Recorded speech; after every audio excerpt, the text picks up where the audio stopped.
Bien, estamos con Javier Van de Courter, que estrena el jueves que viene, 1 de mayo, su última película, Tesis sobre una domesticación, que tuve la suerte de ver. Quería hablar con vos ya desde Implosión, que fue tu película anterior, pero bueno, vamos a hablar un poco de esta y alguna preguntita de la otra quizás se me escapa. Dale. Porque aquella película me ha gustado un montonazo, esta también, pero entiendo que son películas muy diferentes. Quizás esa sea la primera pregunta que tenga para hacerte. ¿Cómo llegás vos a este proyecto? Si lo encarás vos, que sos un tipo que labura mucho su proyecto de manera también, o venís más de un palo, no sé si llamarlo independiente o qué, porque vas tanto en la independencia como el mainstream o las productoras grandes, laburas también, pero digo, ¿cómo llega a vos Tesis? Bueno, Tesis llega a través de la novela de Camila Sosa Villada, que es la escritora y además la protagonista de la película. Porque ya con Camila tenemos un vínculo previo, que fue la protagonista de mi primera película de Mía. Claro. Después la dirigí en teatro, en un Cocteau, en el Centro Cultural San Martín, y también escribimos juntos alguna que otra cosa. Bien. Entonces ya había un vínculo, entonces al momento en que me llega Tesis, de alguna manera es como orgánico eso, ¿viste? Claro, claro. Y la leo y nos ponemos a conversar como dos personas que colaboraron juntas en diferentes proyectos, y como te diría que de esa charla surge la idea de hacer la película, la adaptación cinematográfica en principio, de hacerla juntos, y en esa misma conversación te diría que también la idea de que ella la protagonice. Bien. Porque era como un poco la condición para que yo la haga, digamos. Yo no tenía, si no la adaptaba con ella y ella no la actuaba, quizá no la hacía, no la terminaba haciendo en ese momento, ¿no? Sí. Si tenemos que contar sin contar Tesis sobre una domesticación, te lo dejo a vos, que seguro lo vas a hacer mejor que yo, ¿no? Pero digo, es la historia de una actriz travesti. Es la historia, ¿no? Exacto. Sí. Que vive. Es la historia. Sí. A ver, pruebo yo. ¿Qué prefiero? Dale. Es la historia de una actriz travesti muy prestigiosa, muy famosa, que vive en la alta sociedad, pero que así todo no abandona sus orígenes más humildes ni su pasado más... no sé, hay ni cómo definirlo el pasado, ¿no? Pero digo, es por ahí. Doloroso, sí, algo de ese pasado doloroso parece. Ahí está, doloroso está bueno. Sí, la verdad es que sí, que es eso. Es la historia de una actriz trans, como dijiste, y que también se casa con un abogado gay, y que deciden adoptar un hijo, y en esa construcción, se podría decir familiar, ella empieza también como a explorar las tensiones que ese vínculo le propone, ¿no? Esa domesticación también versus su libertad, su vida de actriz, y esa tensión se le va volviendo también un conflicto y una manera de entender ese sistema doméstico, ¿no? Entonces, te diría que ese es el eje principal de la historia, porque además está contada como únicamente desde el personaje de ella, ¿no? Sí, ella, si no están todas las escenas, están el 95%. Están todas, listo, perfecto. Sí, están todas. Sí. Así todo también es un poco respetando inspirado en la tercera persona de la novela. La peli tiene una manera de mirarla también a ella, que podría ser también una especie de tesis, viste, fílmica, que no es que vemos a través de los ojos de ella, como por ahí en la primera película que hicimos juntos, que es Mía, que el punto de vista y la subjetividad era absoluta, o sea, conocíamos ese mundo a través de esa mirada, y acá quizá esa tercera persona propuso también en la puesta en escena o así lo interpreté yo, digamos, una distancia, ¿no? Una observación sobre ese personaje y sus vínculos, que por momentos, por supuesto, está cerca físicamente de ella, emocionalmente, eróticamente, pero también es un personaje que es observado porque es un personaje que también hace la escena todo el tiempo, ¿no? Total. El personaje de la actriz, ¿no? En su casa, en su ámbito de laburo. Sí. Hay algo que me parece lo más importante de la película, y supongo yo que también es parte de tu mano y de tu idea, que es no juzgarla nunca. Digo, la película no juzga nunca al personaje de ella. No, y creo que uno de los puntos de la adaptación, digamos, de la novela a la película es que no muestra su pasado, digamos, salvo en el último acto, podríamos decir, en la última zona de la peli, algo de ese pasado, ¿no? Pero la novela sí, no solamente el de ella, sino el de los demás personajes, y en este caso también eso nos ayudaba a construir una narrativa en donde un poco distinta a como generalmente se ve a la comunidad trans, digamos, ¿no? O sea, no mostrarla al principio o en ese recuerdo o en ese ir al pasado vulnerada, nos permitía, digamos, construir un personaje en su presente más poderoso, digamos, sin necesidad de buscar la empatía ni forzarla en ningún momento, ¿viste? Sí. Entonces, eso tuvo que ver también con la adaptación. Es un viaje distinto cómo está construida la estructura, ¿no? En este sentido. Total. Entonces, eso sí me parece que tiene que ver con también esta mirada que te digo, ¿no? De observación y de decisiones de qué contar de ese personaje, qué capas contar. Sí, yo la novela no la leí. La película tiene un montón de escenas eróticas, subidas de tono, pongan el nombre que quieran. También ya estaban en la novela. Pensaste en, tengo que poner todo tal como me salga. ¿Viste esos pensamientos que decís, che, será mucho, será poco, me la juego entera? ¿Qué pasó ahí? Mirá, porque hay de todo. Digo, hay de todo. Mira, en principio era una manera también de conocer el personaje, ¿no? Por ahí estamos acostumbrados a construir escenas para dar cierta información o simplemente conocer algún matiz de un personaje. Sí. Y esas escenas pueden ser, no sé, domésticas, lo que quieras. Y de repente, digamos, mostrar o desarrollar una escena de sexo de un personaje, una escena erótica, mostrar esa intimidad también devela, como viste, como capas de ese personaje.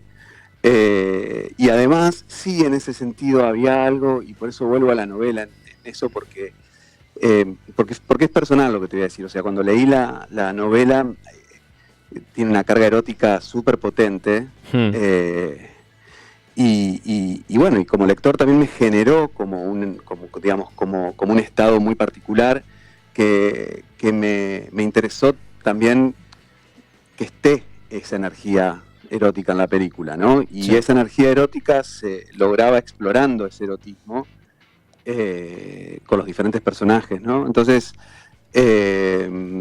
tuvo que ver con eso. Y después el tratamiento de las escenas también hay cierta cosa, hay cierto, digamos, cierta búsqueda, si querés, no de explicitar, pero sí de ser fiel o real. Exacto, ¿no? Exacto. Entonces también había algo ahí en la novela que se percibiera súper, si querés, más explícito y demás. Entonces fueron como esos hilos, viste, que unen de alguna manera también esta actriz que está construida un poco en las entrañas de la escritora, ¿no? Que además la interpreta en la película, ¿no? Pero es como, es pensar que es un personaje en todas sus capas, también el erotismo de un personaje, de una travesti construido por las manos de una travesti también, que eso no es muy usual. Y ella lograba como separar o sumar o agregar. Vos pensás que ella, quizás es una pregunta para ella, pero digo, vos que la conocés un montón, digo, ¿logró como sumarle al personaje o separarla un poco la novela,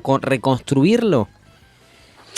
Mira, yo creo que, digamos, por lo menos en mi vínculo, tanto en la adaptación como en el set, creo que uno va como descubriendo un montón de cosas. O sea, la película, el guión se basa en la primera versión que salió de la novela, la de la Biblioteca Soy. Sí, la de Página 12, claro, y después la de Página 12, claro. Y después Camila la reescribió, no sé cuánto, pero sí después de la experiencia de haber interpretado a esa actriz en el set, ¿no? Entonces, digo, no sé, supongo que hay un tránsito que es como vos decías, habría que preguntarle a ella, pero sí siento que... Pero me pasa en general con todas las actrices, los actores, o sea, yo creo, por más que el personaje lo haya construido el guionista o el director, yo siempre pienso que el actor o la actriz es el que más termina sabiendo de ese personaje, en el fondo, ¿viste? Entonces, en ese derrotero, yo eso lo escucho mucho, lo percibo, ¿viste? Y después se vuelve una conversación en donde también se discute, en donde también se busca la ambigüedad, en donde también uno no se pone de acuerdo y a veces con más facilidad sí, pero porque es algo que está vivo. Total. ¿Viste? Entonces, bueno, y además en el caso de Camila, como te decía hoy, digamos, nace de sus entrañas. Sí, total. Exacto. Total. Después me pasaba al verla y pensando en tu película anterior, que hablábamos hace un rato, que era una película quizás, a ver si se entiende, ¿no? Más chica, la sentía yo más libre en el sentido que por ahí eran menos locaciones, había más exteriores, o no sé, había como otra química, otra dinámica de la película en sí, de la narrativa, y esto me parecía como un montón de locaciones, un montón de gente, por momentos es como una superproducción, ¿no? Hay casamientos, hay fiestas, hay departamentos de lujo, no sé si es el Palacio ex CCK, Libertad, como le llamen ahora, donde está grabado eso. Digo, era todo enorme. Digo, que debe ser como un sueño también filmar en esos lugares, pensar esas puestas y todo eso, digo, ¿no? Pero fue un poco así, ¿no? Pienso el pasaje de tu película anterior a esta, por lo menos. Sí, bueno, Implosión fueron muchos años, ¿no? Fue como también salir de Pesca con Pablo y con Rodrigo, los dos protagonistas, no actores además, y bueno, un poco repasando como dos de los sobrevivientes de esa tragedia escolar cuando ellos tenían 15 años, entonces el viaje y el acercamiento desde todo punto de vista, desde lo formal, desde lo plástico, desde la cámara, desde lo humano, principalmente fue muy distinto, ¿no? Sí. E incluso el equipo con el que decidimos hacer la película, 2 directores de fotografía, tiempo, ¿viste? Cuando pasa tiempo en el cine, cuando filmás una película durante tanto tiempo, bueno, se construye de una manera muy distinta, por más que sí había un guión que escribimos con Anaí Berneri, ¿no? Y que ellos también se interpretaban a sí mismos casi haciendo el ejercicio actoral, digamos, ¿no? Abordando escenas que eran totalmente de ficción. Entonces ahí ya estaba el juego entre la actuación y la verdad, y la realidad, y ese cruce. Pero bueno, digamos, yo soy de Carmen de Patagones, me costó muchísimo decidirme a hablar y a contar de alguna manera o de un punto de vista esa tragedia que fue tan fuerte para mí, para la ciudad de donde vengo. Entonces fueron como otras capas, otras cosas. Entonces quizá por todo eso, cuando decidí hacer tesis, quería hacer otro tipo de experiencia también, ¿no? Una experiencia que esté, digamos, que tenga otra búsqueda estética.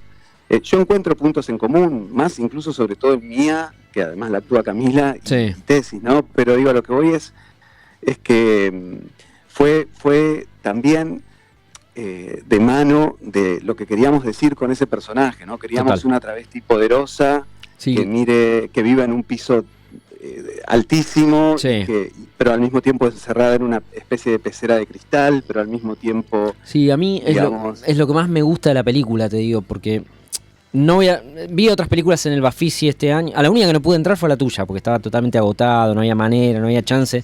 Tenías la credencial VIP, no podías entrar igual, ¿viste? Era como... Fui y me dijeron, no, esperá, bueno, la vi después. Vi otras películas con temática... a lo que quizás estamos acostumbrados cuando uno habla del mundo trans y través, ¿viste? Los barrios más bajos, la gente más marginal. Y dije, puta, loco, y un poco me empieza a cansar esa historia, por más que la película esté buena. Digo, la película X me gustó un montón, pero medio ya me cansa que tomen esos temas o esos personajes y siempre tengan que ser los marginales, lo esto, lo otro. Una de las cosas que más me gusta de Tesis es que pone a un personaje que quizás otro director cualquiera lo pondría se centraría más en el pasado, quizás el personaje, y vos lo pones pero vive, no sé como quién, como la recontra alta sociedad, ¿viste? Es como espectacular. Sí. Y eso me parece como, esto es algo distinto, ¿eh? Sí, la verdad es que bueno, que también esa es una idea, digamos, que funda gran parte de la película. De hecho, esto que decías, como de cómo vos pensás que la película está hecha, es una coproducción Argentina-México, pero está hecha con el Inca y con el Eficine, digamos, no es que tiene dinero privado, digo, porque es importante como destacar también como el diseño de producción que tuvo, o sea, por ahí, digo, el CCK se utilizó casi en un 60% de la película, o sea que casi todas las locaciones que vos ves, ya sea camarín, pasillo, o sea, entonces también fue una idea creativa de producción para poder hacer esa película y que luzca como estás diciendo. pero fue esa búsqueda y casi no hay, digamos, transcurre toda la vida en la ciudad nocturna y podría ser un no lugar y el pueblo es el aire y lo traumático, pero también el aire abre la película, lo horizontal, ¿viste? La ciudad. Entonces todo eso va construyendo una plástica también que la va contando y que la va también encerrando un poco al personaje de la actriz. Sí. Pero bueno, ¿viste? Tuvo que ver con entender como la película desde adentro, con todas las mutaciones además que tuvo en el camino, ¿no? Como también en el montaje, primeramente la adaptación, después en el mismo rodaje, ¿viste? Bien. También por ser una película independiente, de alguna manera, ¿viste? Sí. O sea, es bueno cuando una película independiente también consigue los recursos para poder hacerse como uno la soñó, ¿viste? Sí. Totalmente. No, siempre la cámara en mano, los amigos, ¿viste? Esta cosa que decíamos antes, bueno, un equipo una parte, otro equipo la otra porque no puede. No, bueno, hay un momento donde nos merecemos hacer una película como soñamos, digo. Tiene que pasar.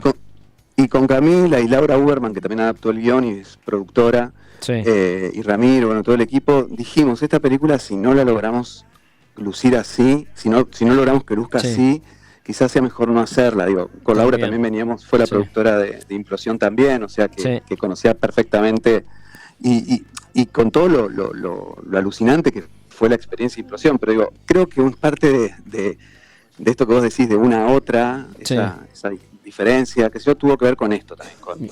Te diría que casi parte del personaje, que ese personaje no lo podíamos poner a vivir en otro lugar que no sea ese, digamos. Total. A mí me vas a decir por ahí, digo cualquier cosa y cortás y no hablamos nunca más en la vida, pero digo, a mí, ¿sabes a qué película me acordé? De Lejos del Paraíso. Sí. Digo, cuando esta tiene algo, viste, de una película también, de una mujer que se entera que su marido es gay y lo empieza como a tener una relación con su jardinero afroamericano, digo, es como todo. Y hay que viven también en la recontra alta sociedad, bla, bla, los 50, 60, no me acuerdo bien. Divina, tiene una forma, una plástica. Bueno, y me hizo acordar esa película. La de Julianne Moore, estamos hablando de... Sí, esa. Sí, es alucinante. Bueno, digo... Hay como el melodrama, ¿viste? Porque la película es como un drama también la tuya, digo, no. Sí. A ver, mía era decididamente más emocional. Yo, digamos, siempre le decía, ¿no? Como un melodrama trans. Total. Pensá que se hizo hace 15 años previa a la identidad de género. Y en Tesis hay otra manera de abordar la emoción, ¿viste? Total. Quizá incluso esta distancia que te digo de la apuesta y qué sé yo, que no es tan física, bueno, es súper física la película, pero que no está tan sobre el cuerpo del personaje todo el tiempo. Salvo en los momentos más íntimos. Entonces, digo, pero sí esta película que mencionás tiene también como, si querés, pretensión o ambición y en el mejor sentido, una gran performance. ¿Viste? Hay un recorrido y un estilo de esa actriz, ¿entendés? Podemos pensar, no sé, en una Marisa Paredes en Todo sobre mi madre. Digo, las historias de las actrices contadas por actrices, digamos, tienen cierta, y bueno, qué sé yo, no sé, hay algo de ese mundo que se filtra con, digamos, yo a Camila la conocí en el teatro, en Carnes Tolendas, ¿no? Viéndola actuar en teatro, y la vi actuar en teatro muchísimas veces, más allá después de la experiencia que hicimos de este Cocteau. Y entonces, viste, hay algo que no es algo desconocido para nosotros, que por ahí quizá otra gente del cine visitó menos, un camarín de teatro, tal cual. El ritual, lo sagrado, viste, lo duendístico que tiene el teatro. En ese sentido, digamos, el teatro fue mi primer lenguaje, el primer lenguaje de Camila, cómo nos acercamos un poco a la fantasía y al contar, ¿viste? Total. Entonces, como que todo eso siento que también forma parte del universo de la peli, ¿viste? Ese haber venido de ahí también, porque otro puede venir de una formación más técnica, yo no estudié cine, digo, o sea, vengo de otro lenguaje, entonces hay algo de eso que creo que también la película lo toma, lo absorbe. Total. Acá sí, por ahí me puteás, pero hay una escena que a mí... Pero porque me duele en qué cagada que si me pasa algún día esto, ¿no? O qué cagada cuando te pasa esto que...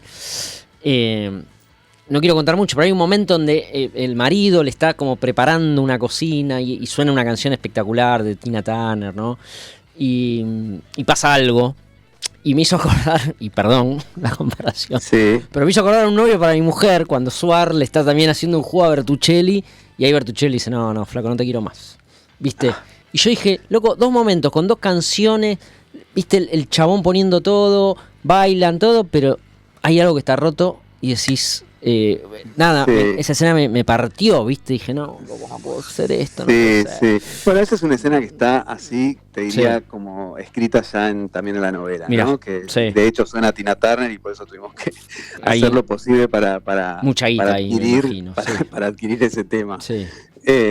Sí, pero a lo que voy es que tenía que ser ese. Sí. No, te digo la verdad, no me quiero hacer acá ni que la vi, no la vi, sí. no me acuerdo de la escena, pero cabe la comparación si es un vínculo que a partir de eso se rompe, pero también en ese momento un poco, y que también la película habla de eso, ¿viste? Que tiene que ver con los acuerdos que hacen las parejas también, sobre cómo desarrollar sus vidas independientes, incluso sus vidas sexuales de manera independiente a tu pareja, ¿no? Lo que podría llamarse una pareja abierta, por decirlo de algún modo, ¿no? Y ese acuerdo, no porque no sea un acuerdo, no es doloroso, ¿viste? Entonces, no, hay algo ahí. Sí, hay cosas que yo no quiero contar porque quiero que la gente vaya a ver la película y todo, pero digo, hay otras partes donde ella es muy, ¿viste?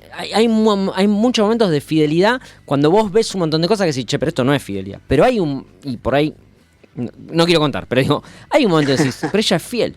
A ciertos pensamientos y a esto que vos decís, a ciertos acuerdos que tienen. Sí, incluso ella prefiere volver a su casa.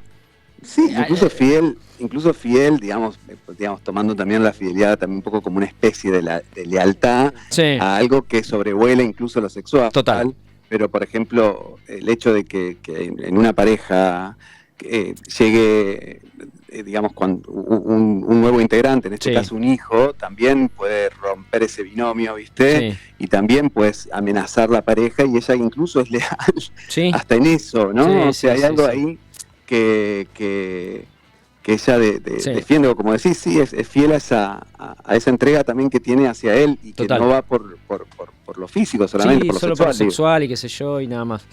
La película se estrena el próximo jueves. Tendrá un estreno, calculo yo, no sé. ¿Sabés cuándo sale? Sí. Mirá, se estrena el 1 de mayo, ya en Cacodelfia ya están las entradas a la venta. Bien. Y queda ahí, y en Malva hacemos un estreno el 1 de mayo, pero en realidad queda todos los viernes a las 8 de la noche en Malva, así que buenísimo. Y después en el resto del país, en algunas salas, iremos contando ahí en redes y qué sé yo, pero bueno, esta es la distribución inicial, digamos. Bien. Malva y Cacodelfia a partir de la semana que viene. Calculo que tendrá todavía una recorrida de festivales y algunas cosas así, ¿no? Sí, viene de una recorrida, estuvo en Chicago, que ganó a Mejor Película, qué lindo. En el Internacional de Chicago, Morelia, Gijón, ahora va a Barcelona, Francia, bueno, ahí sí, bueno, Bafisi. Sí. Así que ahí sigue. Che, y seguro estás con algo, pues vos sos medio multifacético, estás todo el tiempo escribiendo. Así que me imagino que sí, otros proyectos. Sí, en un momento escribiendo ahí, buscando. Momento jodido, sí. Sí. La otra vez me habían llamado para algo y me dijeron, no, ya está Javier Van de Curter en eso. Ah, bueno, dije, listo. ¿Pero qué? ¿Hace tiempo? ¿Qué? No sé si lo puedo decir, porque por ahí vos tenés un... Ahora te mando un mensaje. Dale. Así que bueno. Lo hablamos por audio. Sí. Che, bueno, nada, yo te veía mucho, y no te vas a acordar ni en pedo, cuando en Ideal Sur hacían costumbres argentinas. Creo que vos estabas ahí, ¿puede ser? Bueno, y yo trabajaba ahí en una radio que tenía Tinelli en su momento, yo trabajaba ahí. Y veía pasar a toda la juventud de costumbres. No sé si en Sangre Fría también estuviste. Sí, también, porque yo laburé mucho en Underground, ¿viste? Claro, ahí está. Ahí con ellos. Bueno, claro, es el momento. Desarrollando proyectos. Bueno, y ahí nos cruzábamos mucho, me cruzaba con un montón de gente, así que sí. Bueno, nada, vi tus últimas películas y me hice medio fan tuyo, Javier, así que felicitaciones, loco. Sí, gracias, me encantó. No, buenísimo, ojalá que le vaya re bien a la peli y que podamos seguir haciendo, ¿no? Un momento jodísimo, rarísimo del futuro audiovisual. Pero bueno, tampoco nos van a frenar, digo. Tampoco nos van a frenar, digo. No, eso, mira, así como te digo una cosa que creo que hay que defender, tener recursos para hacer la película que uno quiere hacer, sea cual fuere, más independiente, menos independiente, también hay algo de que de que no van a poder, o sea, estas maneras de contar con más o menos recursos van a seguir apareciendo y brotando, y eso es así, digo. Sí, o sea, sí, digo, más allá de que no queremos que todo funcione bien como tiene que ser, digamos, no es que van a poder de alguna manera como eso ya sabemos, así que eso no lo van a lograr. Lograrán otras cosas, pero no eso. Estaremos. Bien, 1 de mayo entonces, vayan a ver Tesis sobre una domesticación, la última película de Javier Van de Cúter. Gracias por esta charla y este rato de compañía acá en el aire. Gracias a ustedes. Bien, bueno, fuerte la película, fuerte. Me interesó para verla. La verdad que yo bastante ajeno a ese mundo, me interesó, me gustó los escenarios, cómo está contada, ¿no? Espectacular.